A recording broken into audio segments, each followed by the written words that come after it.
Bonjour à tous, bonjour à tous les groupes à Jérusalem, en France, en Suisse, au Canada.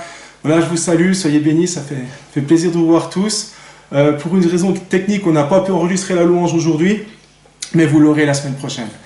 Donc, merci Seigneur, aujourd'hui nous allons parler d'Amalek. D'Amalek et donc du peuple d'Israël qui sort d'Égypte et qui rentre dans le désert. Et c'est un avertissement, ce message, c'est un message pour les jeunes chrétiens, mais aussi pour tous les chrétiens, et notamment, peut-être aussi pour les chrétiens qui sont en régression. On va voir, parce que Amalek, c'est vraiment un point important. Et on va voir d'abord, pour les nouveaux chrétiens, la Bible nous demande, dans 1 Corinthiens 10, verset 11, je vais chercher 1 Corinthiens, chapitre 10, verset 11, la Bible nous dit, elle nous parle justement de la traversée du désert, d'Israël dans la traversée du désert par Israël. Et voilà ce que dit Paul. Ces choses leur sont arrivées pour servir d'exemple. Elles ont été écrites pour notre instruction, à nous qui sommes parvenus à la fin des siècles. Donc en fait, la Bible nous demande vraiment de méditer, de réfléchir à ce qui s'est passé pour Israël, parce que ça nous concerne. C'est des exemples, et ce qui leur a arrivé va aussi nous arriver d'une façon ou d'une autre. Et donc, nous allons étudier là le passage d'Amalek, parce que nous sommes concernés. Et ça, j'y tiens. Tout chrétien est concerné par cela, et pour certains, c'est passé, mais tout le monde est concerné. Alors, nous allons lire d'abord l'histoire d'Amalek, et nous allons la lire. Donc là, j'ai pris le Roumash, une question de traduction qui est très bonne, et puis en plus, il y a des commentaires que j'ai vraiment eu à cœur de vous partager, un commentaire en particulier. Donc, Amalek se situe dans deux passages bibliques distincts, un dans Exode 17, 8 à 16, qu'on va commencer à lire, puis un dans Deutéronome qu'on va lire juste après. C'est pour bien comprendre qu'est-ce qui s'est passé avec Amalek. Donc, dans le Roumash, Exode 17, versets 8 à 16. Alors, Exode chapitre 17, versets 8 à 16, voilà. Amalek survint et combattit avec Israël à Réphidim. Moïse dit à Josué, « Choisis-nous des hommes et va livrer bataille à Amalek demain. Je me tiendrai au sommet de la colline avec le bâton de Dieu à la main. » Josué fit ce que lui avait dit Moïse, livrer bataille à Amalek. Et Moïse, Aaron et Hur montèrent au sommet de la colline.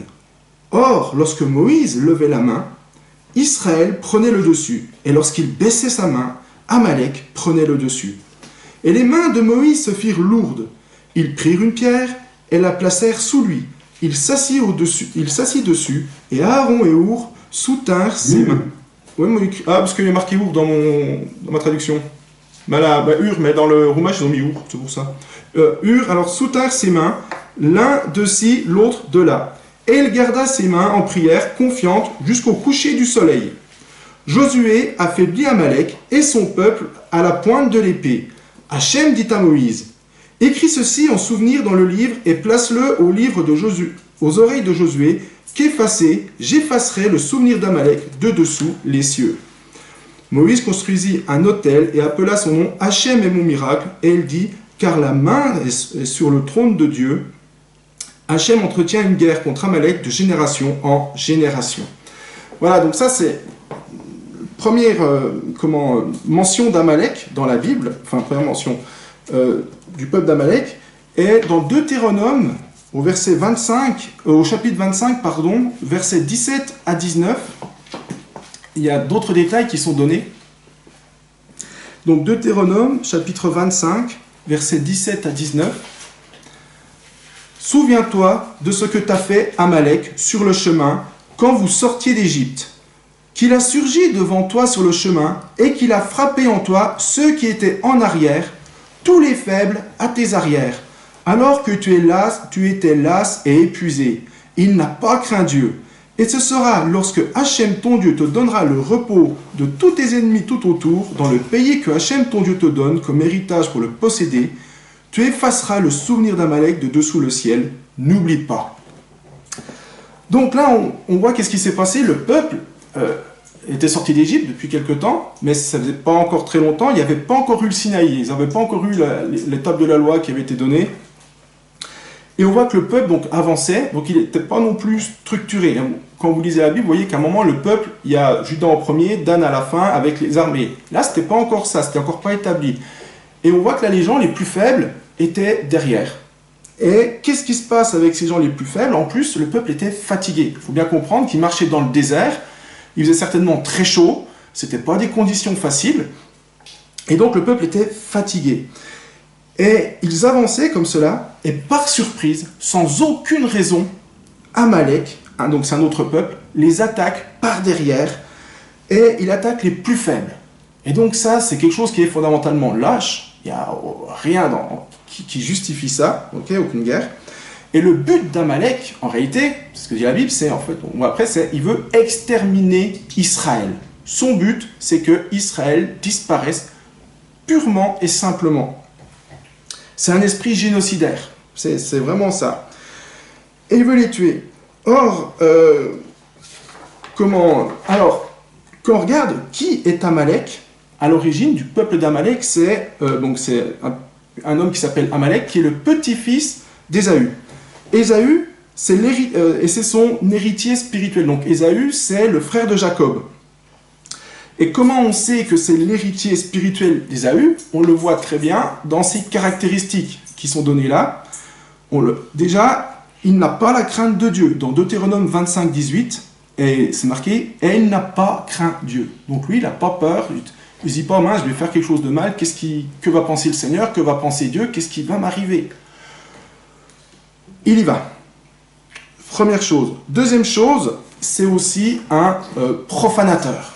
Alors, il est comme son grand-père, Ésaü c'est son grand-père, on le voit dans Hébreux 12, verset 16, la Bible nous dit que, on reviendra sur l'histoire d'Ésaü après, mais 12, verset 16, dans Hébreux 12, verset 16, c'est mis... la Bible nous dit, veillez à ce qu'il n'y ait ni débauché, ni profane comme Ésaü. Donc Ésaü était un homme profane, qui pour un mets vendit son droit d'aînesse. Donc un profanateur, pour que les choses soient bien claires pour tout le monde, la définition c'est porter atteinte aux choses, ou plus rarement à une personne revêtue d'un caractère sacré par un acte d'irrévérence ou par un acte impie. Donc ça porte atteinte à quelque chose qui est saint. Et là, Amalek, on voit que lui, il n'a pas peur de faire le mal comme ça gratuitement, et en plus il s'attaque au peuple de Dieu. Donc c'est vraiment un profanateur. Et ce caractère, on le retrouve dans son grand-père. Donc son grand-père, c'est comment Esav. Donc là, je vais le lire dans la Bible seconde, mais dans Genèse 25, versets 29 à 34. Genèse chapitre 25, versets 29 à 34. Comme Jacob faisait cuire un potage, Ésaü revint des champs, accablé de fatigue. Et Ésaü dit à Jacob, « Laisse-moi, je te prie, manger de ce roux-là, car je suis fatigué. » Ça c'est important, c'est pas un détail le fatigué. C'est pour cela qu'on a donné à Ésaü le nom d'Édom. Jacob dit, « Vends-moi aujourd'hui... » Oui, parce que Édom ça veut dire roux. Jacob dit, « Vends-moi aujourd'hui ton droit d'aînesse. » Ésaü répondit, « Voici, je m'en vais mourir, à quoi me sert ce droit d'aînesse ?» Et Jacob dit, « Jure-le-moi d'abord. » Et il le lui jura, et il vendit son droit d'aînesse à Jacob. Alors Jacob donna à Ésaü du pain et du potage de lentilles. Il mangea et but, puis se leva et s'en alla. C'est ainsi qu'Ésaü méprisa le droit d'aînesse. Alors, ce droit d'aînesse, c'est un droit qui est important. En fait, à l'époque, qu'est-ce que ça donnait? Ça vous donnait, premièrement, une double portion d'héritage. Deuxièmement, vous étiez donc le futur chef de famille. C'est vous qui deviendriez le chef de famille quand vous étiez l'aîné. Troisièmement, c'était vous qui alliez être le sacrificateur de la famille. Il n'y avait pas encore les Lévites, donc à l'époque, c'était l'aîné qui était le sacrificateur. Donc ça, vous le voyez aussi dans les commentaires. Et lui, donc, c'était des honneurs, des choses saintes et importantes.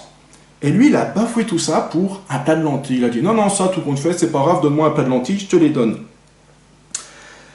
Mais on voit que, quand il l'a fait, Ésaü, on voit aussi qu'il était fatigué. Verset 29, il était très fatigué, il rentre des champs, il était parti à la chasse, Ésaü était un chasseur, il rentre fatigué, Et il disait, il croyait même, je m'en vais mourir, au verset, je suis très fatigué au verset 30, et au verset 32, voici, je m'en vais mourir. Donc il croyait même qu'il allait mourir. Bon, évidemment, il exagérait, mais quand même, on voit qu'il était dans un moment de faiblesse physique aussi, faiblesse.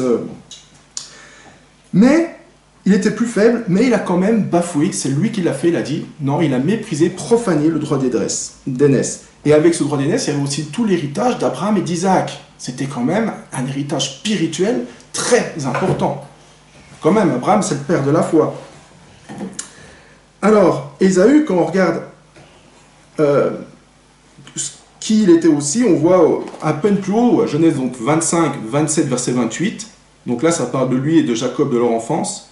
Ses enfants grandirent, Ésaü devint un habile chasseur, un homme des champs. Mais Jacob fut un homme tranquille qui restait sous les tentes. Isaac aimait Ésaü parce qu'il mangeait du gibier et Rebecca aimait Jacob. Donc, Ésaü, c'était un chasseur, c'était quelqu'un qui aimait être à l'air et qui était actif dehors. Alors on peut se poser la question, pourquoi Ésaü il a pu brader cela même dans un temps de faiblesse? Pourquoi est-ce qu'il a pu, même s'il était fatigué, dire non, mon droit d'aînesse, je le laisse pour un plat de lentilles? En fait, on peut se poser la question, qu'est-ce qu'il désirait vraiment? Qu'est-ce qu'il voulait vraiment au fond de lui? Parce qu'il y a des choses qu'on dit, et puis il y a des choses qu'on a vraiment au fond de nous. C'est pas toujours la même chose. Et quand on regarde, en Genèse 27, 36 à 41, on voit une chose qui le révèle en fait. Genèse 27, verset 36 à 41. C'est ici.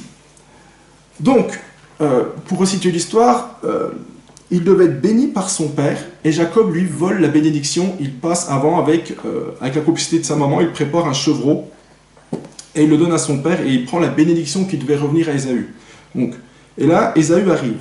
Il voit son père, et la ruse est démasquée. Isaac lui dit au verset 35, « Ton frère est venu avec ruse, et il a enlevé ta bénédiction. » Voilà. Et là, Ésaü, qui vient de se faire voler sa bénédiction par son propre frère, voilà ce qu'il dit. « Est-ce parce qu'on l'appelle du nom de Jacob qu'il m'a supplanté 2 fois? Il a enlevé mon droit d'aînesse, et voici maintenant, il vient d'enlever ma bénédiction. » Et il dit, « N'as-tu point réservé de bénédiction pour moi ?» Isaac répondit et dit à Ésaü, « Voici, je l'ai établi ton maître, et je lui ai donné tous ses frères pour serviteurs. Je l'ai pourvu de blé et de vin, que puis-je donc faire pour toi, mon fils ?» Et Ésaü dit à son père, « N'as-tu que cette seule bénédiction, mon père? Bénis-moi aussi, mon père. » Et Ésaü éleva la voix et pleura. Isaac, son père, répondit et lui dit, « Voici, ta demeure sera privée de la graisse de la terre et de la rosée du ciel d'en haut.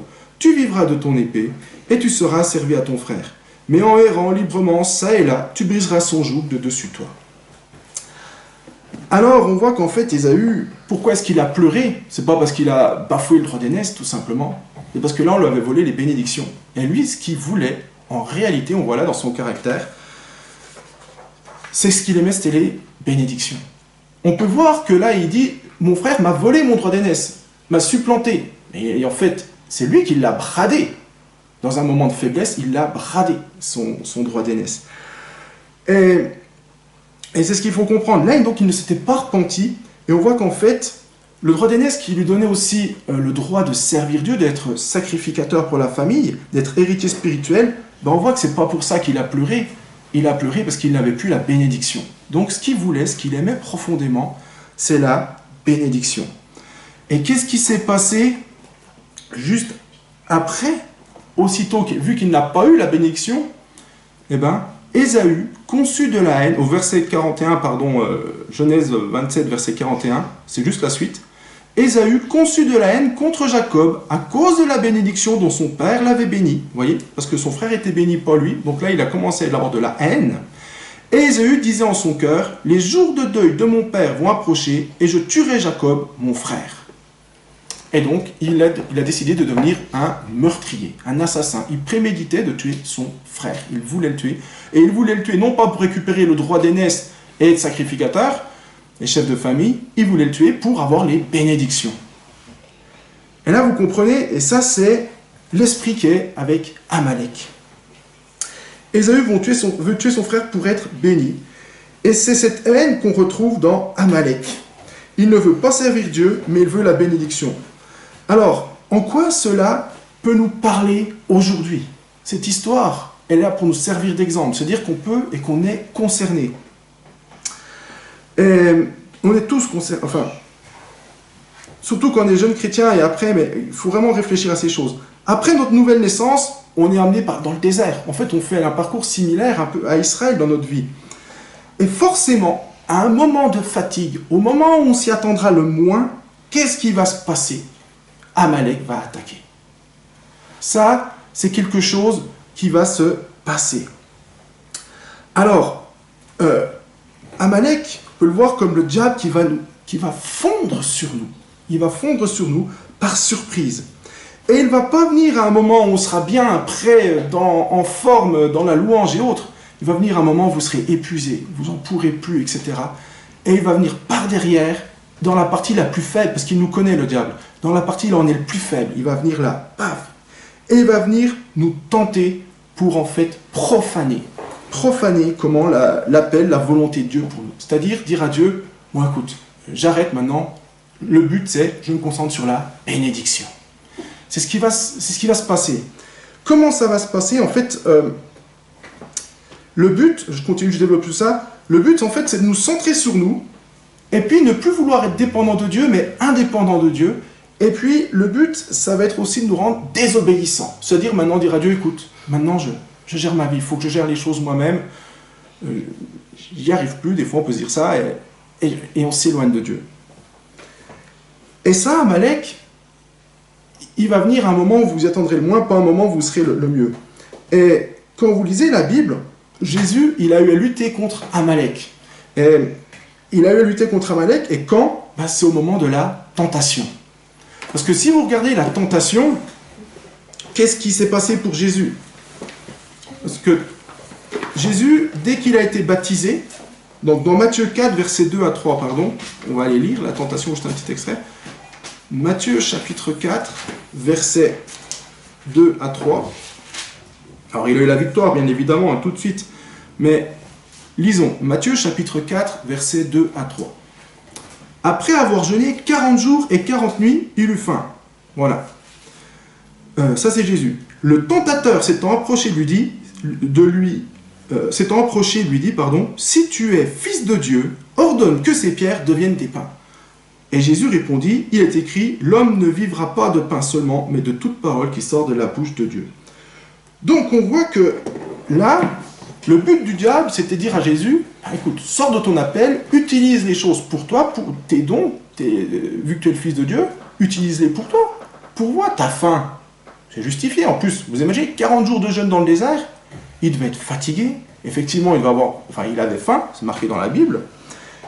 Et le diable vient lui dire, utilise ça, dis à cette pierre devient du pain. De toute façon, tu viens de finir de jeûner, là, maintenant, tu vas pouvoir rompre le jeûne. Et Jésus, lui, tout de suite, il a dit, non, il a refusé. Donc, on voit que Jésus a eu aussi à lutter contre Amalek durant ses tentations. Et Amalek, qui voulait pousser Jésus à profaner, c'est-à-dire à renoncer à son appel pour Dieu, pour, entre guillemets, se servir lui, satisfaire ses bénédictions, a refusé catégoriquement en citant la parole. Et donc là, il le poussait à choisir la bénédiction au lieu de la volonté de Dieu. Et donc le but du diable, c'est de nous pousser à abandonner la volonté de Dieu pour choisir la bénédiction. Et ainsi, dans ce cas-là, quand on abandonne Dieu, on se met automatiquement à servir le diable. Et donc Amalek il vient par surprise, et ça provoque un combat. Il faut aussi comprendre ça, que, pardonnez-moi l'expression, mais on n'est pas dans le monde des bisounours, le diable, il vient pour voler, égorger, détruire. Et donc le diable vient pour nous tuer. Et quand il emmène ça, il vient au moment où vous êtes le plus faible, et donc il y a un combat qui commence. Alors, Jésus a répondu tout de suite avec la parole, mais quand j'étais enfant, j'avais une Bible pour enfants avec les dessins, et il montrait à Amalek, on voyait des hommes en arbre qui arrivaient avec leur épée, qui sortaient derrière de rochers, qui couraient, et on voyait des femmes, des gens boiteux, etc., et leur sautaient dessus. Et c'est ce qui s'est passé, à mon avis, quand il y a eu Amalek qui est sorti dans le désert. C'était les gens les plus faibles. Et ils n'étaient pas forcément armés, certains, à ce moment-là. Et ils se sont demandé ce qui se passait. Ça a dû être d'une violence inouïe à ce moment-là. Et quand on regarde ce combat, pour Israël, on peut dire qu'il commence mal. Parce que c'est des gens qui n'étaient pas préparés à la guerre. Ils ne devaient même pas avoir l'idée qu'un peuple pouvait leur sauter dessus comme ça, gratuitement, pour les détruire. Ils sortaient de la victoire avec Pharaon, les chars de Pharaon étaient tombés dans la mer, avaient été détruits dans la mer Rouge. Et là, ça a dû vraiment être le choc, la stupeur, quelque chose.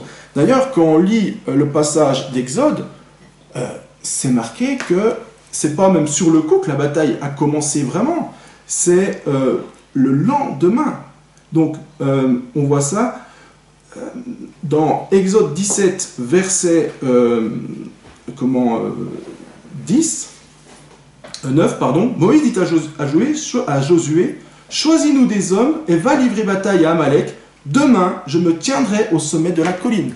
Donc, il y a eu un moment, quand Amalek est sorti, alors c'était peut-être pas tôt le matin, ça devait être plutôt dans les grandes chaleurs du jour, quand les gens étaient fatigués, est sorti, pendant quelques heures, Amalek, il a attaqué donc des gens presque sans défense.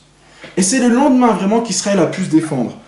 Donc on voit que ça a été quelque chose de violent, de surprenant, et qui a fait, entre guillemets, très mal à Israël, même si ça ne nous parle pas du nombre de morts, la Bible ne nous en parle pas. Mais quand même, c'est quelque chose qui est violent.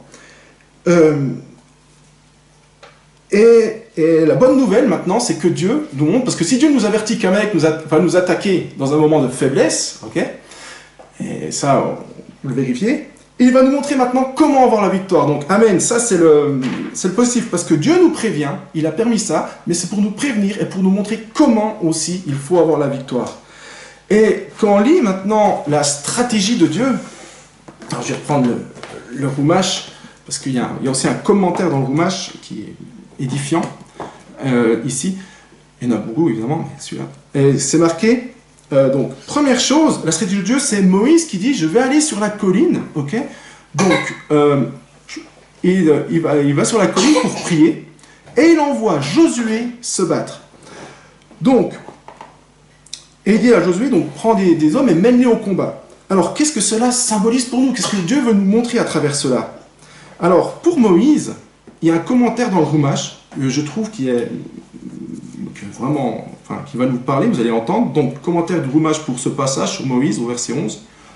Lorsque Moïse levait sa main, nos sages commentent, étaient-ce les mains de Moïse qui gagnaient la bataille ou la perdaient? Point d'interrogation. En fait, la Torah t'apprend que lorsqu'Israël regardait vers le ciel et soumettait son cœur à son Père céleste, il avait le dessus. Lorsqu'il ne le faisait pas, il avait le dessous. Donc là, le commentaire, en fait, ça veut dire quoi? C'est que quand tu regardes à Dieu et que tu soumets ton cœur, on va voir que c'est important, pas seulement la caboche, le cœur à Dieu, là, tu as la victoire sur Amalek. Et là, Amalek recule. Par contre, si tu ne le fais pas, eh ben, tu es vaincu par Amalek. Amalek a le dessus. C'est important, dans cette guerre, il n'y a pas de neutralité. Mais là, ce commentaire, on va s'arrêter un peu, c'est que Dieu nous dit, première chose, vous regardez à Dieu. Première chose. Deuxième chose, vous soumettez votre cœur à Dieu. Okay. Pas que la tête. La tête, c'est juste les raisonnements. Le cœur, c'est les sentiments en plus. Ça va plus loin. Et ce qu'on aime le plus. Et donc Dieu dit, il faut que tu te soumettes ton amour aussi à Dieu. Ça, c'est important. Parce que ça, c'est pour la partie, entre guillemets, c'est Moïse qui est là, voilà ce que ça symbolise, et on a Josué qui combat. Et Josué, c'est quand même intéressant de voir que son nom en hébreu, c'est Yehoshua, okay, et la forme abrégée de Yehoshua, c'est Yeshua. Yeshua qui donna Jésus. Donc, c'est vraiment intéressant, et en fait, on voit que celui qui va mener le combat contre Amalek en nous, c'est Jésus. C'est Jésus qui va mener le peuple, mais Jésus, il vous demande une chose ici, pour avoir la victoire, amen, c'est qu'il faut, regarder à Dieu et soumettre notre cœur à Dieu. Donc, amen, voilà, c'est la solution. C'est ce que nous dit Dieu quand on est attaqué par Amalek. Et il faut regarder à Dieu et lui soumettre notre cœur. Sinon, Amalek, il prend le dessus. Parce qu'il vient par surprise au moment où on est faible.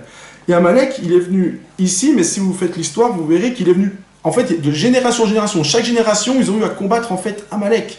La reine d'Esther, encore des centaines d'années plus tard, peut-être 1000 ans plus tard, je ne sais pas, a eu à combattre Aman, qui était l'Agagite, qui est donc un descendant d'Amalek. Donc, Amalek, c'est de génération en génération, D'ailleurs, la Bible dit qu'on aura guerre de génération en génération. Donc, c'est vous, c'est moi, c'est tout le monde. Et on voit quand même une chose qu'il faut prendre conscience, c'est que Josué aurait pu perdre si Moïse ne levait pas les bras. Si Moïse n'avait pas levé les bras, s'il n'avait pas pris sa posture dans le combat spirituel, il aurait pu perdre. Je crois que c'est important parce que dénoncer quelque chose, des fois on peut voir faire des prières vite fait, oui, je chasse Amalek. C'est pas ça que dit la Bible là. La Bible te dit, tu dois regarder à Dieu, c'est-à-dire regarder à lui, demander la solution, lui faire confiance et t'y soumettre de cœur. Et ça, c'est important. Et en fait, pourquoi Dieu permet que Amalek sorte comme ça? Parce qu'il aurait pu prévenir le peuple, il aurait pu faire comme avec Pharaon, le détruire d'un coup. Mais on voit dans l'histoire que ça a duré, en fait, ce combat, il a duré toute une journée. Et Amalek, après, a fui. Il a perdu, il a fui. Okay. Mais ça n'a pas été une mince affaire. Ça n'a pas été l'affaire d'une petite prière, d'un petit... Dieu aurait pu faire comme avec Élie, descendre le feu du ciel sur Amalek. Il ne l'a pas fait. Ce n'était pas sa volonté. Donc il y a un enseignement aussi là-dedans, de ce que Dieu veut nous montrer. En fait, Dieu ici, pourquoi il le permet? C'est parce qu'il veut nous montrer qu'est-ce qui est profane en nous. Qu'est-ce qui est qu'on accroche, on attache de l'importance et qu'on fait même passer au fond, qu'on a devant Dieu dans notre cœur, mais qu'on peut cacher par des raisonnements, etc., quand ça va bien, mais quand on est fatigué, qu'on n'a plus la force, etc., paf, Dieu le fait ressortir. En fait, il permet qu'Amalek fasse ressortir ce qui est faible en nous, ce qui est profane, ce qui est impur. Et à travers cette attaque d'un seul coup du diable, paf. Alors Jésus, lui, il n'avait rien de profane, rien d'impur, donc tout de suite, il a dit stop. Il a eu la victoire. Et malheureusement, c'est pas forcément le cas de tout le monde. Et donc, à un moment, on ne s'y attend pas, Dieu permet cela pour mettre en lumière les choses au fond de notre cœur. Et même, qu'est-ce qu'on aime vraiment? Ésaü, il l'a vu. Et le but de Dieu, s'il le permet, c'est qu'il veut qu'on soit prêt à nous sanctifier, à nous en libérer. S'il nous permet cette épreuve, c'est pour dire, mais voilà, dans ta vie, il y a ça qui est caché. Et il me le fait pour moi, il me révèle des choses, et on se dit, oh, pardon Seigneur, comment j'ai pu? Et il nous le met en lumière pour que nous nous en repentions. Ésaü,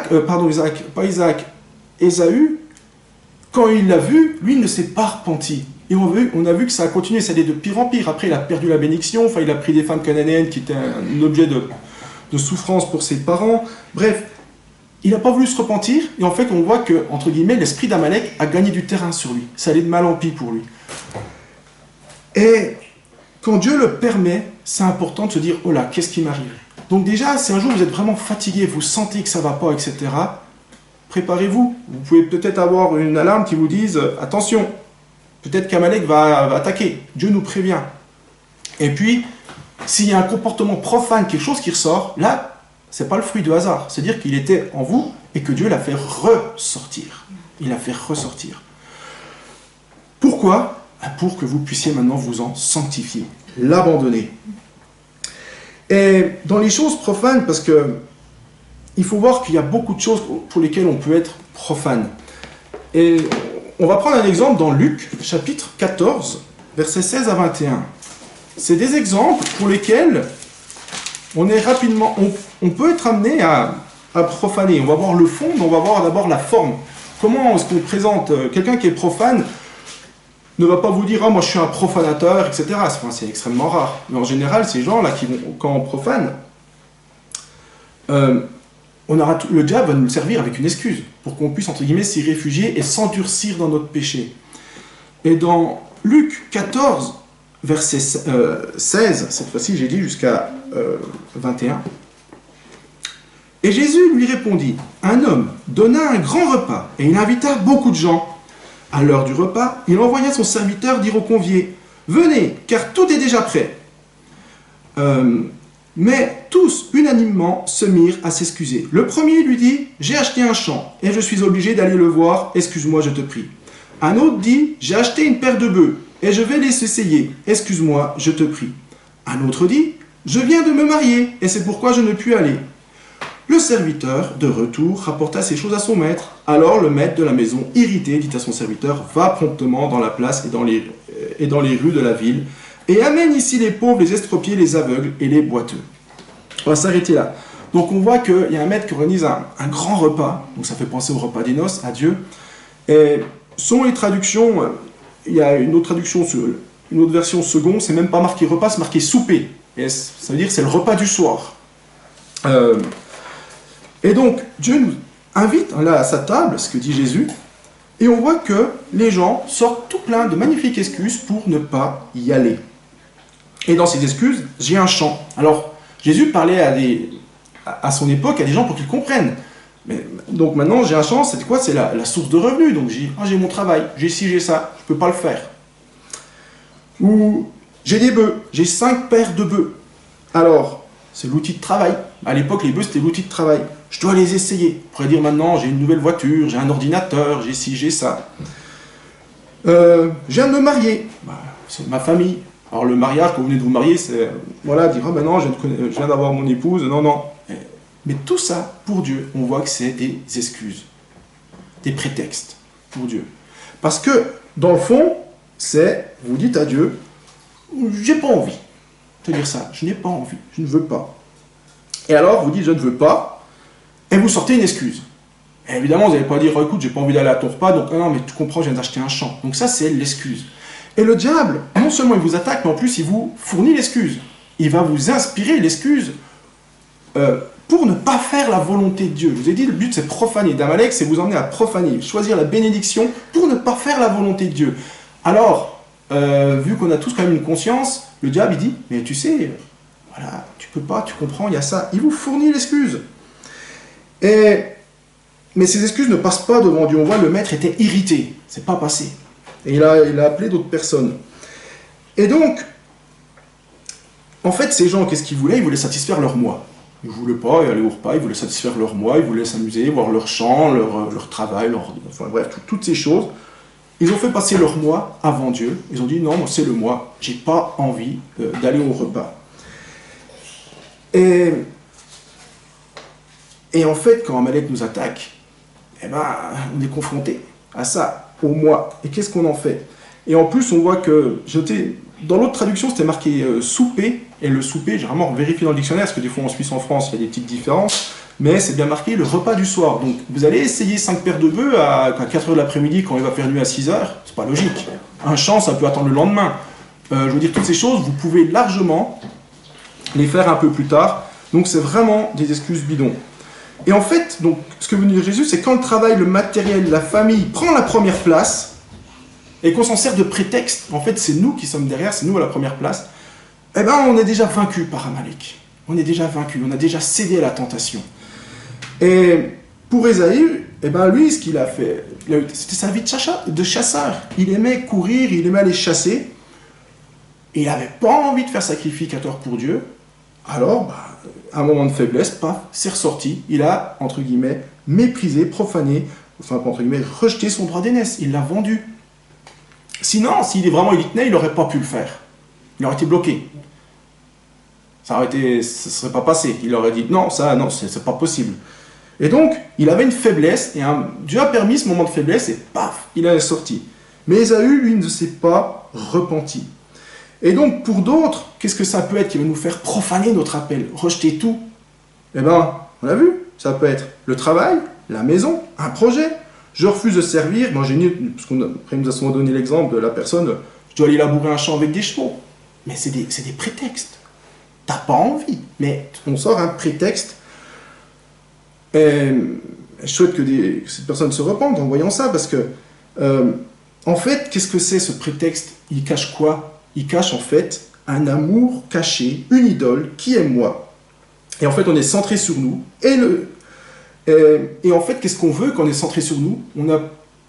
On veut bien faire des milliers de choses pour Dieu, mais la seule chose qu'on veut en réalité, c'est que Dieu nous bénisse.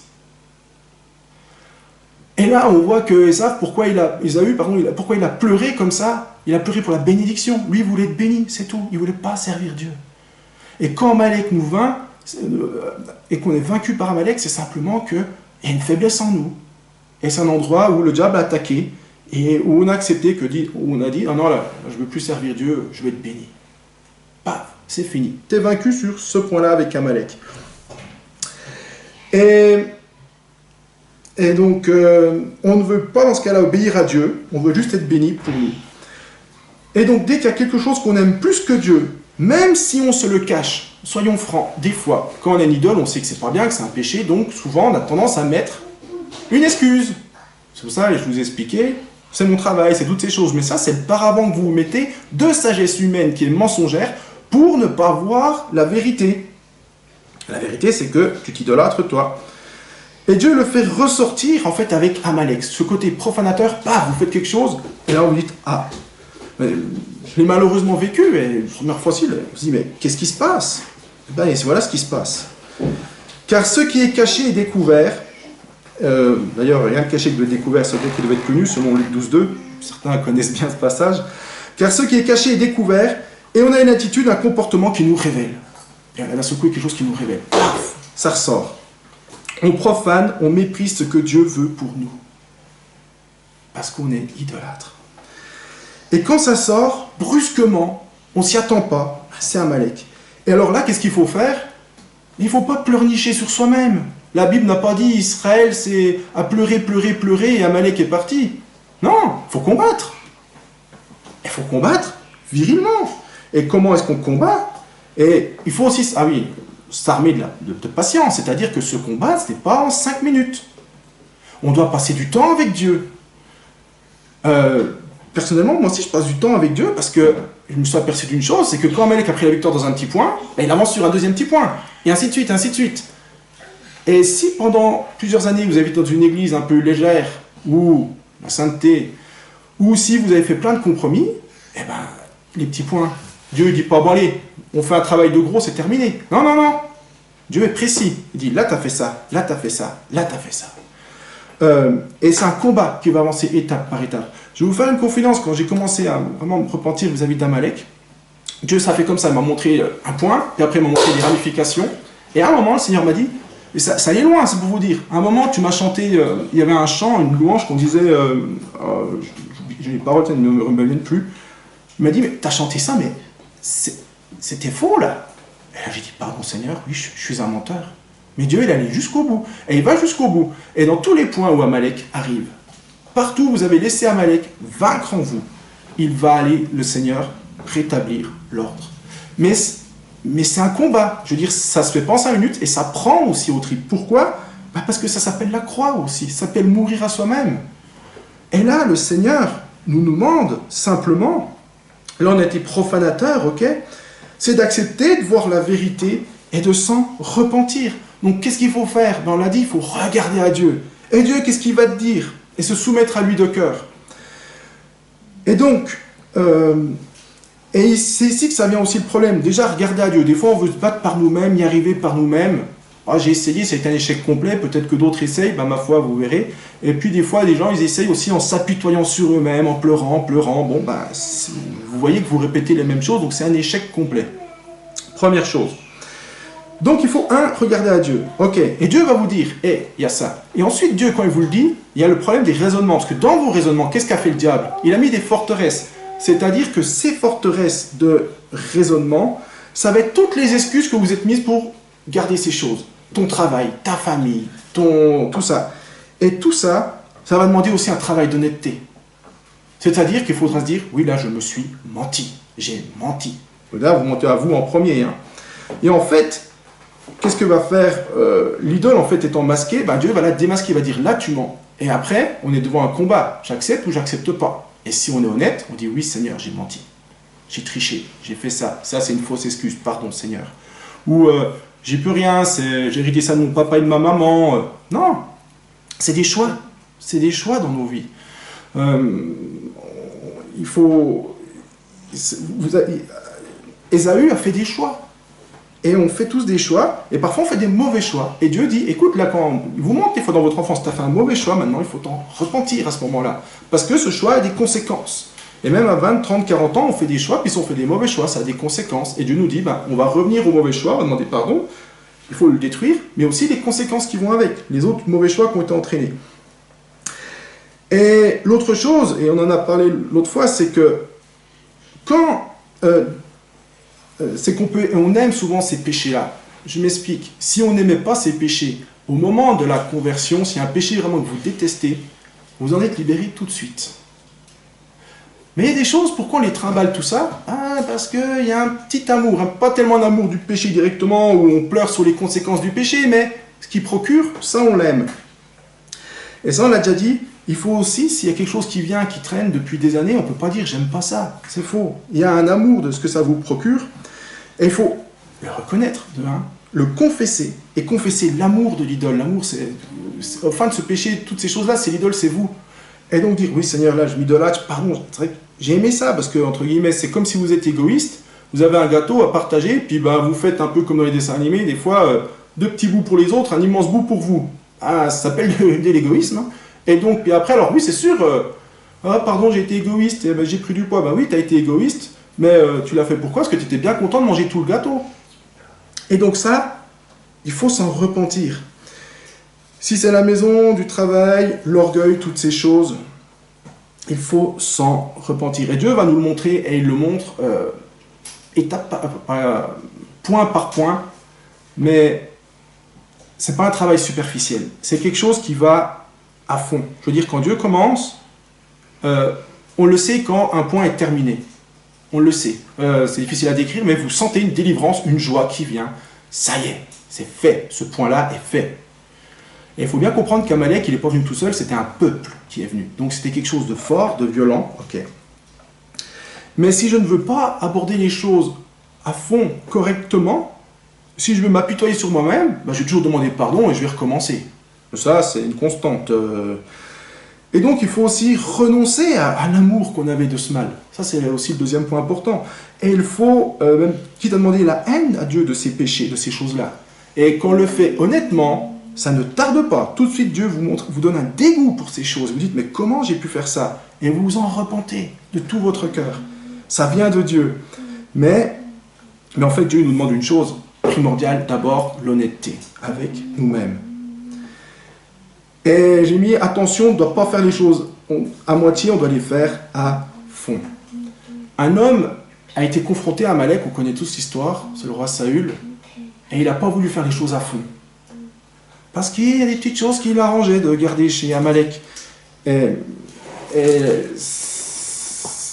je le prends pour moi, cet avertissement, parce que aussi je suis confronté à Amalek, on va voir que Jésus il a été confronté à Amalek, il a fait tout le temps les choses à fond. Et si jamais on a été vaincu par Amalek, on doit aussi se repentir jusqu'à ce que Dieu nous dise « c'est bon ». Et donc dans 1 Samuel 15, je prends pour moi toutes ces choses, je vous dis aussi, mais 1 Samuel 15, versets 9 à 11, donc Saül avait reçu l'ordre d'aller détruire, exterminer Amalek, le livrer à l'interdit, c'est-à-dire tuer tout, les hommes, les femmes, les enfants, les animaux, tout détruire. Parce que Amalek a une vocation génocidaire du peuple d'Israël, donc il a dit, là, il faut tout détruire. Et qu'est-ce que fait Saül?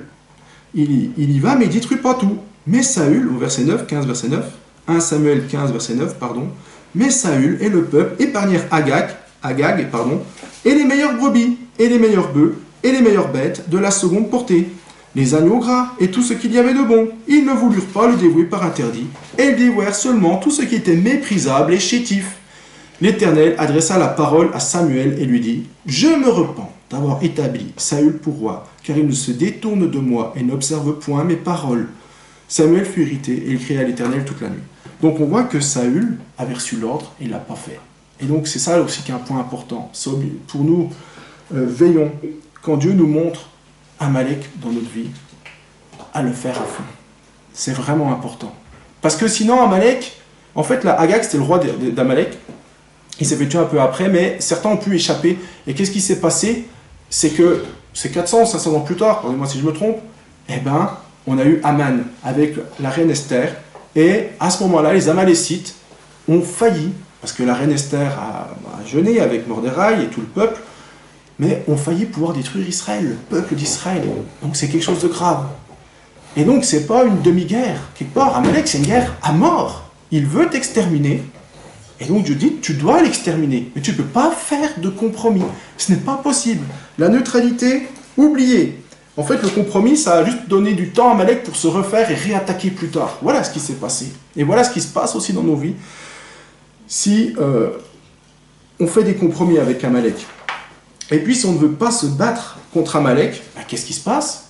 Ben, si nous, on ne se bat pas, qu'on n'obéit pas à Dieu, ben, il prend le dessus. Donc, on recule.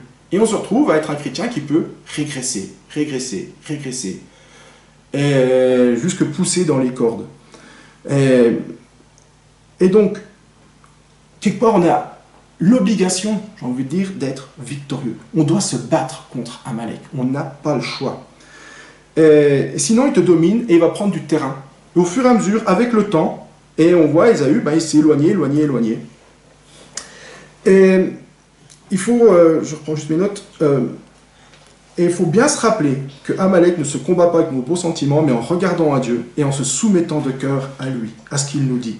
C'est pour ça, comme le disait Raïm, il faut passer du temps avec Dieu, dire montre-moi qu'est-ce qui ne va pas, montrez-moi où est Amalek. Moi aussi, j'ai fait cette prière évidemment aussi avant, et Dieu il montre tout de suite. Là, il y a des fois c'est un détail, des fois c'est pas un détail, hein. Et des fois il dit et là, je fais ah.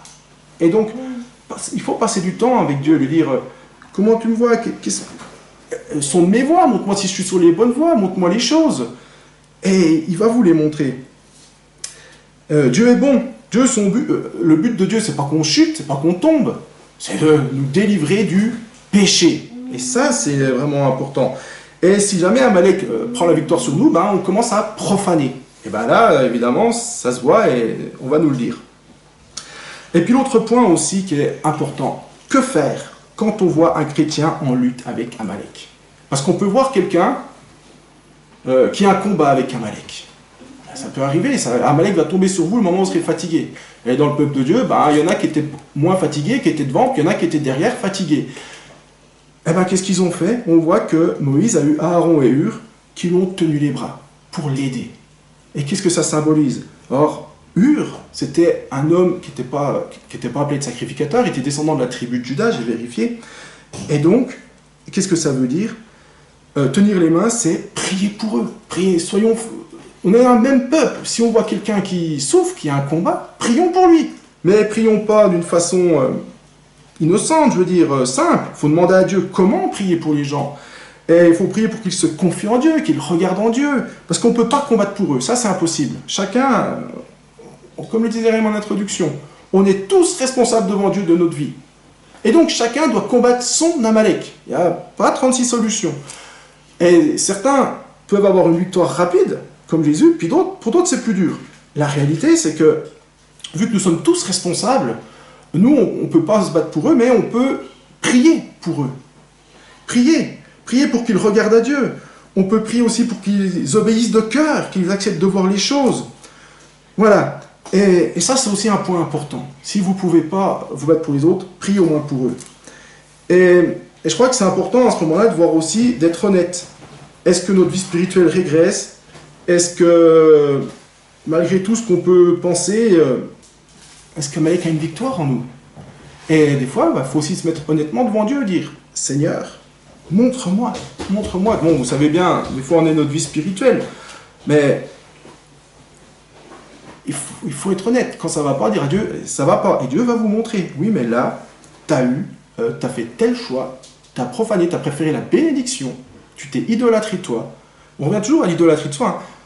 Repens-toi. Et en faisant ça, vous voyez que vous avez fait ça, mais ça a apporté d'autres conséquences. Parce que l'idole va avec aussi le mensonge et tout ce qui va avec, quoi. Et il faut faire attention, on peut avoir de l'amour pour un péché, aussi pour une passion, et que ça va les faire passer devant Dieu dans nos vies, même si ça semble petit, ça peut sembler une petite chose, et Dieu veut qu'on l'éradique. Et donc, il faut vraiment demander à Dieu, qu'est-ce qui est encore en nous à éradiquer? Et il nous montrera. Et donc, il faut, entre guillemets, s'humilier. Il faut s'humilier devant Dieu. Repentez-vous, et puis faites ce qu'il vous dira. Et là, j'ai renoté, mais ce que je vois, c'est pas quelque chose qui se fait en 5 minutes. Et si Amalek a pris beaucoup de terrain en vous, c'est logique que ça va prendre du temps à revenir. Logique dans le sens que ça va être intense. Bon, je suis triste parce que je vois souvent, des fois sur YouTube, ça, des gens disent une prière, ils s'excitent et je chasse, etc. Et puis les gens ils pensent qu'une petite prière c'est fini. Non, il y a des choses, la mort à la croix, ça prend du temps. Il y a des choses, ça prend du temps. Ça prend du temps à voir les choses, à les accepter, à les confesser. Et parce que ça prend au trip, je veux dire, c'est quelque chose que ça prend au trip. C'est la croix. Et on voit aussi que Jésus, il a vécu une deuxième fois aussi. Amalek, il a vécu, à mon avis, plus de fois, mais il y a une dernière fois, il a vécu où c'était fort. Parce qu'Amalek vient quand vous êtes fatigué, quand vous n'en pouvez plus. C'est quand il était sur la croix, qu'est-ce qu'ils ont dit les gens? Descends de la croix si tu es le Fils de Dieu. Ah, aucune crainte de Dieu, mais descends de la croix si tu es le Fils de Dieu. Lui, il souffrait pour les péchés de l'humanité. Et Amalek qui vient, qui dit, bah descends, allez. Mais Jésus, il a dit, quand ils l'ont crucifié, pardonne-leur, Seigneur, qu'ils ne savent pas ce qu'ils font. Il a aimé. Mais s'il avait regardé à lui, à sa bénédiction, sur la terre, la bénédiction, on l'entend bien, hein, c'est toujours comme ça, hein, c'est sur la terre, il serait pas allé sur la croix. Mais il a regardé à Dieu, à la volonté de Dieu, il a dit, et il le disait en allant à la croix avant, il disait, mais je suis venu pour ça, pour la croix, et il y a été. Et donc il a résisté à Amalek. Mais Jésus, il avait Dieu en premier. Et là, quand Amalek a la victoire sur nous, c'est la preuve que dans certains domaines, on n'a pas Dieu en premier. Et donc, il faut veiller et prier, car on ne sait pas quand Amalek nous attaquera. On sait que quand on est fatigué, on est très sensible à ça. Ça, c'est clair. C'est à ce moment-là. Mettez-vous en ordre, surtout si vous êtes en forme, profitez-en. Dites, Seigneur, montre-moi s'il y a encore des choses. Sanctifiez-vous. Confiez-vous en Dieu. Si vous apercevez que vous êtes dans la défaite vis-à-vis d'Amalek, eh bien, repentez-vous. Regardez à Dieu, rentrez dans le combat, dites Seigneur, voilà, je vois que ça ne va pas, pardon, allez maintenant, montre-moi, et je vais me confier en toi. Et Dieu va vous faire avancer, parce que Dieu veut nous délivrer, il veut délivrer son peuple, il veut nous emmener en Israël, le vrai repos, le Shabbat, mais ça passe par la libération de tout ce qui est Amalek en nous, tout ce qui nous porte à profaner, en fait, la volonté de Dieu. Et donc ça, c'est la sanctification aussi. Amen. Donc, c'était l'avertissement que j'avais reçu, qui est aussi un encouragement, un avertissement pour tous.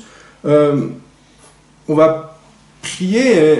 Je ne pense pas que si vous avez un souci avec Amalek, il faut passer du temps avec Dieu. C'est pas une prière de 5 minutes. Mais il faut accepter de se battre. On va prier pour ça, pour que ceux qui sont jeunes chrétiens, vous allez être confronté à Amalek, sachez-le, donc soyez prêts, et nous notre but c'est que vous soyez prêts, et puis que vous puissiez lutter, et puis on est là aussi, les pasteurs sont là, et il faut aussi que ceux qui se battent aient la victoire, voilà, et qu'on puisse tous être solidaires, prier les uns pour les autres. Si on voit quelqu'un qui est en difficulté, la Bible dit ne vous mordez pas les uns les autres, à ma foi, priez pour eux. Là, je vais prier après. Seigneur, Dieu Tout-Puissant, tu es un Dieu saint et merveilleux. Je te remercie de ce que tu nous avertis dans ta parole, Seigneur, de qui est Amalek et de ce que tu veux, Seigneur, faire à travers cette attaque. Seigneur, je te prie que tu préserves nos frères et sœurs, tous les jeunes convertis parmi nous, Seigneur, qui vont se faire attaquer, Seigneur, mais qu'à travers cet avertissement, ils puissent comprendre ce qui va se passer, qu'ils puissent comprendre que tu veux les sanctifier et que tu veux les faire abandonner en eux leur nature profane, tout ce qui va profaner. Et là où il y a de l'idolâtrie du moi, qu'ils ne voient pas et qu'ils cachent avec des excuses humaines.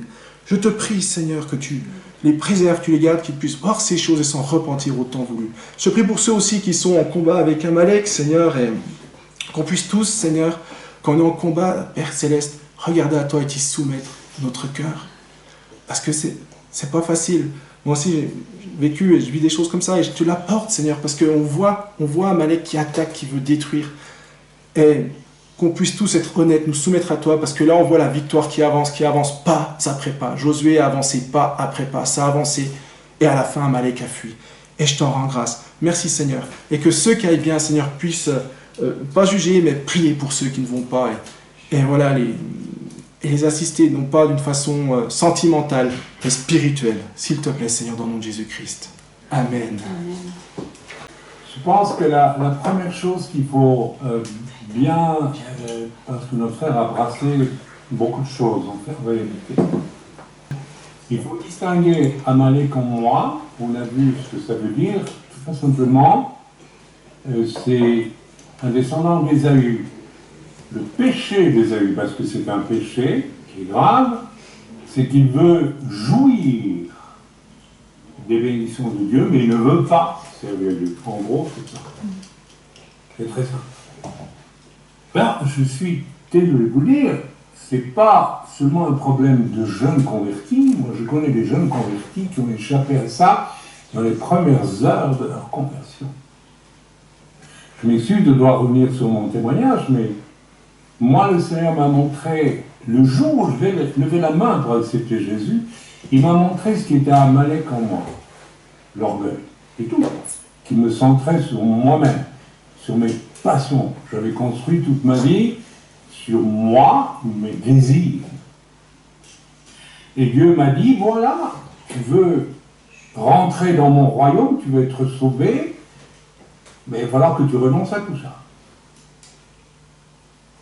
Et je l'ai fait avec une véritable rage, une véritable fureur. Je connais une sœur parmi nous qui va se reconnaître, qui a fait la même chose. Elle a mis 6 mois pour que Dieu la débarrasse de ce qu'Amalek en est. L'orgueil, c'est la machine en moi qui me centre sur moi-même, donc sur mes désirs, sur mes passions, et pas sur Dieu. C'est ça le péché d'Ésaü. Vous savez, au fond, c'est le même péché que de Caïn. Quel était le péché de Caïn? C'est très simple. Il voulait la bénédiction de Dieu, mais il ne voulait pas faire ce que Dieu lui demandait. Alors que son frère Abel avait entendu ce que Dieu voulait, Dieu lui a dit, sacrifie-moi un agneau, tu commets le premier acte prophétique qui annonce, tu seras le premier prophète de l'histoire de l'humanité qui va annoncer celui qui va donner sa vie pour l'humanité bien longtemps après.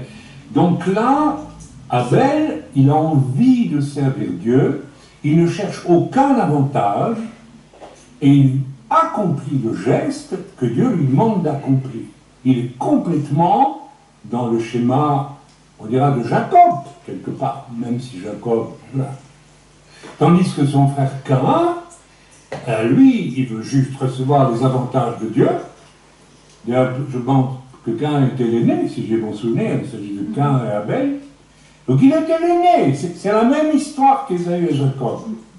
Il voulait, ah mais moi je suis l'aîné, mais je fais ce que je veux, et puis Dieu doit me laisser être l'aîné, être le chef, etc., etc. Vous savez, j'ai écrit un livre là-dessus, sur les numéros 1 et les numéros 2, rappelez-vous. C'est étonnant, dans nombre de familles, où les aînés veulent être les chefs de famille, mais où ils ne veulent pas servir Dieu. Ils veulent profiter de leur situation, mais sans avoir les devoirs de la situation. On connaît tous les histoires d'aînés dans les familles qui captent l'héritage, qui prennent tout, moi j'ai connu ça, donc voilà. C'est très étonnant. Et puis Dieu doit lever un second qui va servir Dieu, non pas pour satisfaire ses passions, mais parce qu'il aime Dieu.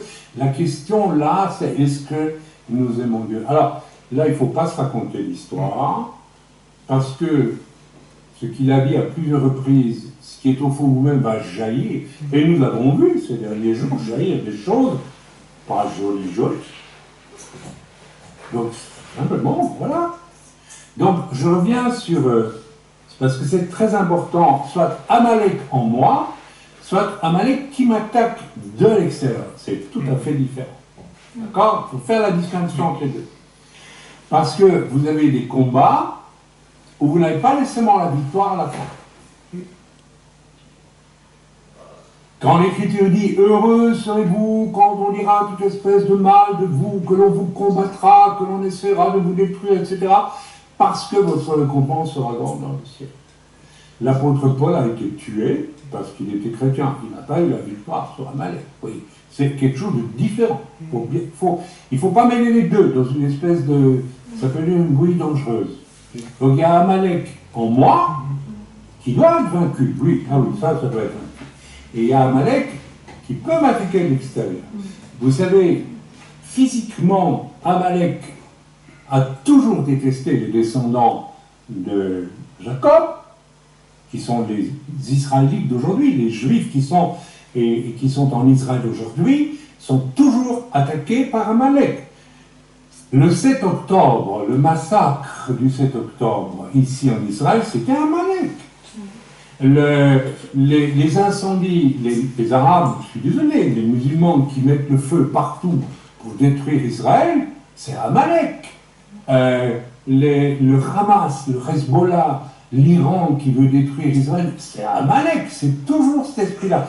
Donc cet esprit d'Amalek, il va être là jusqu'à la fin des temps, et c'est juste quand le Seigneur reviendra qu'il enfermera Satan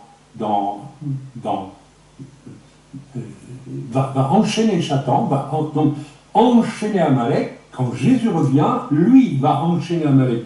Mais, donc, je fais une grande différence entre l'Amalek en moi.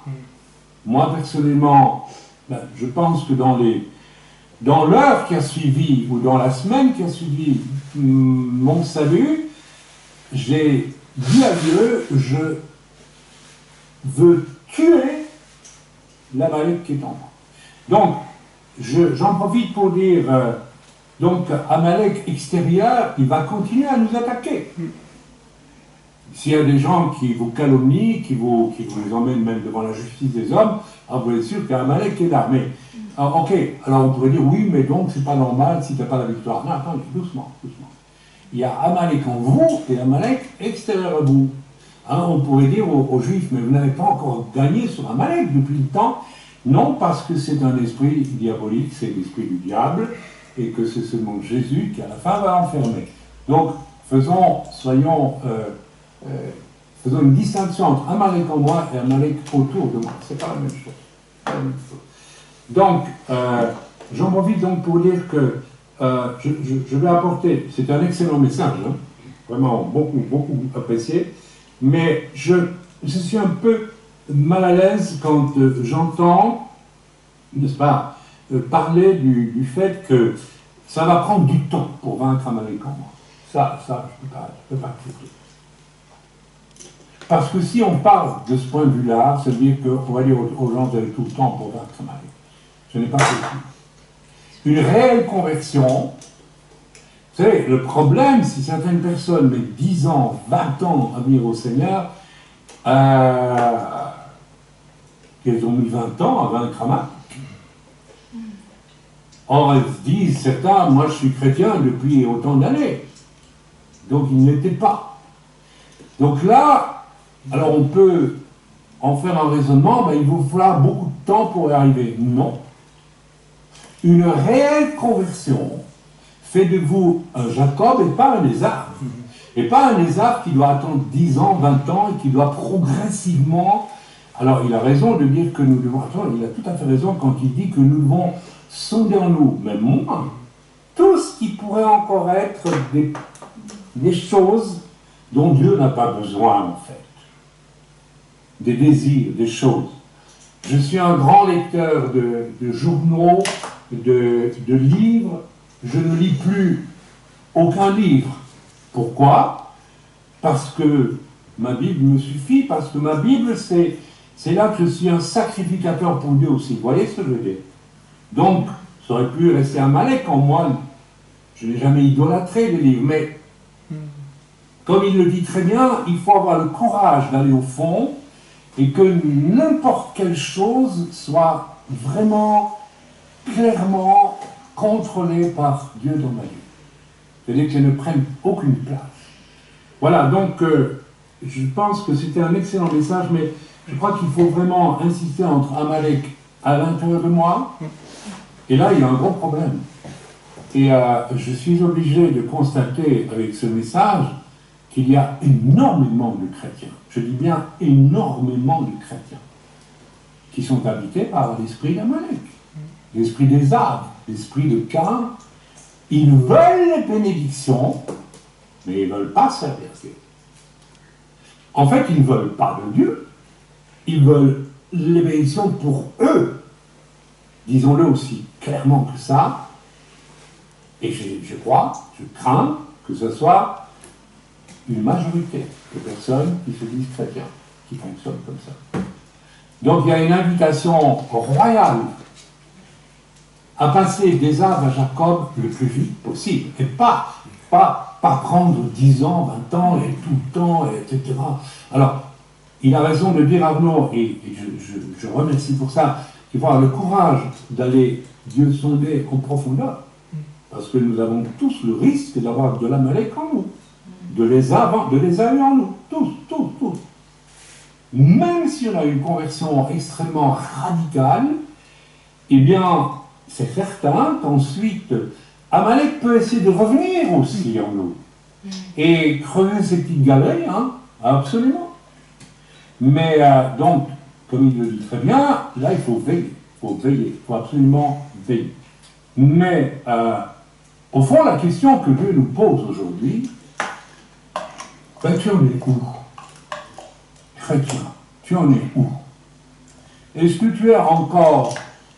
Puis là, c'est très simple, on le voit, hein, c'est pas compliqué. Parce que celui qui n'est plus Ésaü ou Amalek, il va porter des fruits pour le royaume de Dieu. Vous savez, Abel l'a payé de sa vie, mais il a porté un fruit énorme. Le premier prophète de l'histoire de l'humanité qui annonce Jésus. Vous vous rendez compte? C'était un fruit extraordinaire. Il n'a pas eu le temps d'en porter d'autres, il a été tué par son frère jaloux. Ok? Mais est-ce que je suis Abel ou est-ce que je suis Caïn en réalité? Alors ne regardez pas au meurtre de Caïn, Dieu, mais moi j'ai jamais tué personne. Dieu vous pose la question. Est-ce que tu es de ce type de chrétien qui veut juste que Dieu lui fasse du bien, mais après, Dieu laisse-moi tranquille. Ou est-ce que tu es cet amoureux de Dieu qui est prêt à être confronté à ce qui est en lui, n'est-ce pas, ou pas?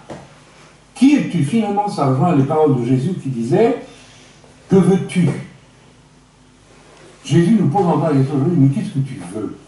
Tu veux me suivre et donc me servir? Ou tu veux juste avoir les bénédictions, ça y est, t'es sauvé, et puis je n'ai pas besoin d'étaler les bénédictions qu'on souhaite tous, hein, on souhaite tous, je ne sais pas, moi, une chose agréable. Ou bien est-ce que tu es prêt à tout laisser parce que tu veux me suivre? Je veux savoir ce que tu veux. Et la réponse, c'est chacun qui doit la donner. Moi, je sais par quel petit verre de bois Amalek aurait voulu rentrer dans ma vie après ma conversion. Je sais ce qu'il y avait aussi d'Amalek dans ma vie. J'y ai renoncé violemment et avec résolution. Je pense que la question, elle est là. Quelle est ta résolution? Qu'est-ce que tu veux? Vous savez, j'étais touché en écoutant une vidéo sur le Saint-Suaire de Turin, pardon, pas de Turin. Et on décrivait Jésus comme un homme d'1,90 m et musclé et courageux. Et voilà, on pouvait même voir à travers le Sieur de Turin qu'il avait des mollets imposants. C'était un homme qui marchait. C'était un homme, Jésus en tant qu'homme, il était homme, a été résolu.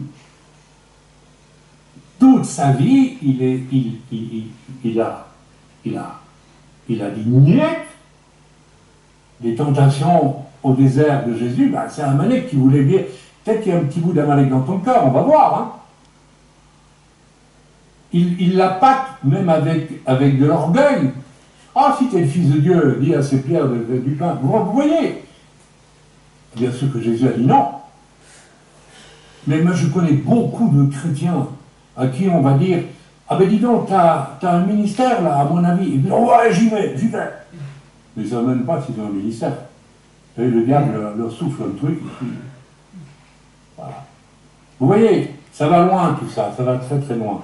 Mais nous devons tous distinguer qu'est-ce qui est Amalek en moi, et pas confondre avec ce qui est Amalek autour de moi. C'est une chose différente.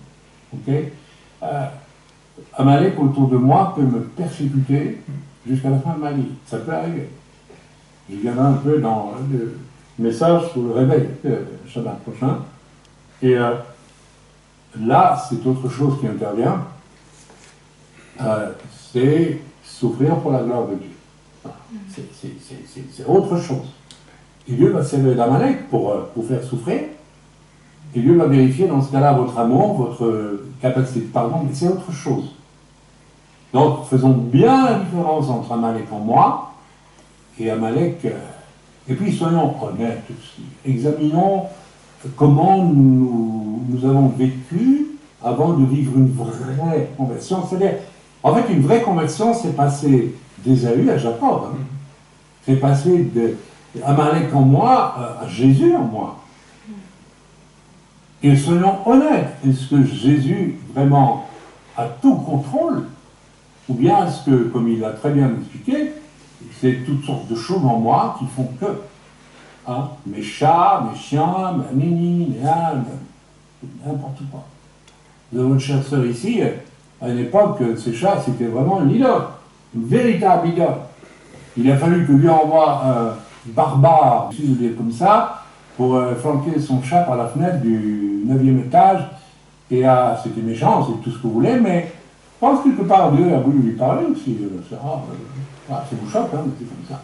Donc ne méprisons pas ce que Dieu permet parfois dans notre vie. Parfois on ramasse des claques qui sont nécessaires. Voilà, j'ai beaucoup parlé, mais je voudrais juste vous dire une chose. Donc, ça va vous éclairer, n'est-ce pas? Israël aujourd'hui, le combat d'Israël, j'en parlais avec le gars religieux qui nous a ramenés en taxi de Tel Aviv pour rentrer ici à Jérusalem, c'est Amalek. Amalek continue à vouloir détruire Israël.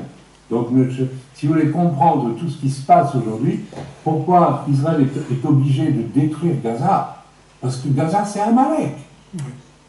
Si Israël ne détruit pas Amalek, Amalek le détruira. C'est clair. C'est comme ça. Si tu ne détruis pas Amalek en toi, il te détruira. Si tu ne détruis pas la convoitise en toi, elle te. Chaque fois qu'Israël a voulu faire la paix avec Amalek, ça s'est mal passé. Il y a eu les accords d'Oslo, rappelez-vous. Oui, on va donner les territoires pour la paix. Tu parles.